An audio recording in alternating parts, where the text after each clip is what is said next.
मेधा शुरू से ही पढ़ने में होशियार और मेधावी छात्रा थी। अच्छी पढ़ाई के बाद अच्छा कॉलेज सिलेक्शन और फिर बहुत अच्छी जॉब। तूने तो मेरा नाम रोशन कर दिया मेधा। अरे लेकिन ये जो काम करने का तरीका है ना, इसे बदल ले। 18 घंटे काम करेगी तो कल को बच्चा कैसे संभालेगी? तुम्हारी तरह पागल नहीं हूँ माँ, जो बच्चे और परिवार में फंस जाऊँ। मैं तो जिंदगी खुल कर जीऊंगी। सब कहने की बात होती है बेटा, अपने बच्चे का सुख हर कोई चाहता है। वक्त बीतता है और मेधा की शादी हो जाती है। शादी के कुछ सालों में ही मेधा एक सुंदर से बेटे की माँ बन जाती है। अरे यार, मेरी मैटरनिटी लीव खत्म हो रही है, क्या करे? माँ भी नहीं आ सकती, कैसे मैनेज करूँ? ऐसा करते हैं, इसके लिए केयर टेकर रख लेते हैं, वो देखा करेगी इसे। मेधा को पति की बात जच जाती है और वो केयर टेकर की तलाश शुरू कर देती है। एक दिन उन लोगों के घर एक महिला आती है जो दिखने में पढ़ी लिखी लगती है। जी, क्या काम है आपको?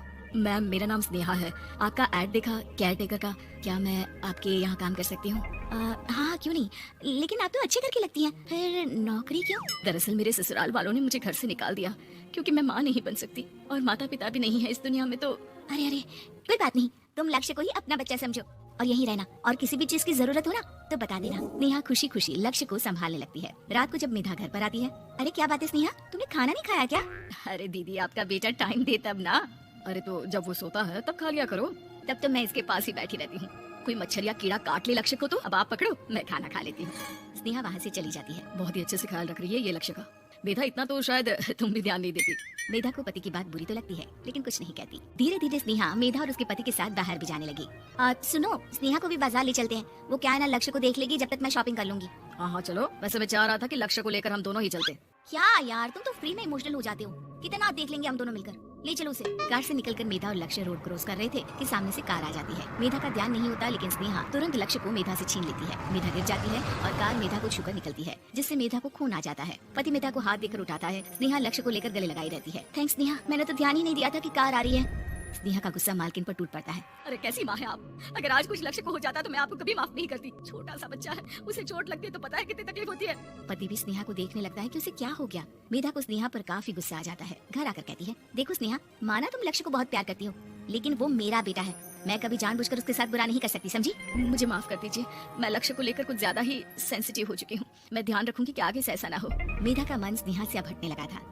एक शाम मेधा ऑफिस से घर आती है कि लक्ष्य उसे दिखाई नहीं देता और ना ही स्नेहा। वो स्नेहा के कमरे में जाती है जहाँ दोनों सो रहे होते हैं। अरे स्नेहा, लक्ष्य को आज इस कमरे में क्यों सुला दिया? दीदी, मुझे नींद आ रही थी, ऐसे में उसे कमरे में अकेले लिटाना मुझे ठीक नहीं लगा। मेधा बच्चा उठाने लगती है कि स्नेहा टोक देती है। रहने दीजिए ना दीदी, सो रहा है, फालतू में नींद खराब हो जाएगी। मेधा को गुस्सा आ जाता है और वो बच्चा उठाकर वहाँ से चली जाती है। अगले दिन मेधा स्नेहा को बुलाती है, साथ में एक और लड़की खड़ी होती है। स्नेहा, अब तुम अपना कुछ और देख लो, हम लोगों को नई केयरटेकर मिल गई है, तुम इस हफ्ते घर छोड़ देना। स्नेहा का मन लक्ष्य को छोड़ने का नहीं करता, लेकिन नौकरी तो नौकरी होती है ना।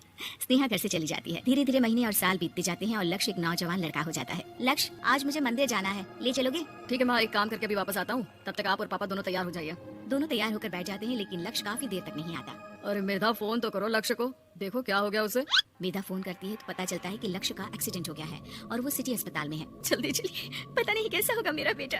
अरे चिंता न करो, सब ठीक होगा, मैं अभी कार निकालता हूँ।